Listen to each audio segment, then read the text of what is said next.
C'est au milieu du XIXe siècle que les mouvements modernes pour le droit de vote et l'éligibilité des femmes prennent leur essor aux États-Unis et en Angleterre. En Amérique, les revendications pour les droits politiques des femmes naissent dans le sillage de la lutte pour l'émancipation des esclaves. Après la guerre de sécession, lorsque le droit de vote est accordé à tous les hommes sans restriction de couleur ou de religion, les féministes poursuivent leur combat en fondant des associations indépendantes.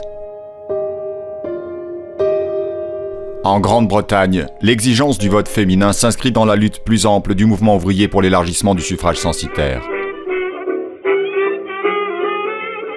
Face aux résistances de la société victorienne, les revendications se radicalisent au début du XXe siècle avec la création de l'Union féminine dirigée par Emmeline Pankhurst.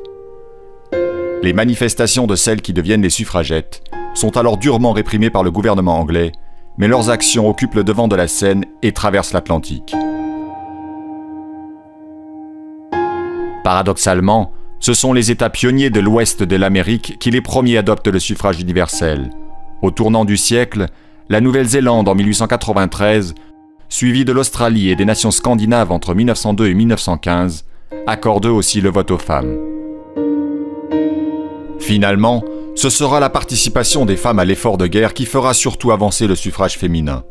Le Royaume-Uni et l'Allemagne l'octroient à partir de 1918, et il est étendu à l'ensemble des États-Unis en 1919. En France, le droit de vote des femmes, pourtant régulièrement approuvé par la Chambre des députés pendant 20 ans, mais rejeté par le Sénat, est seulement instauré en avril 1944 par la Résistance.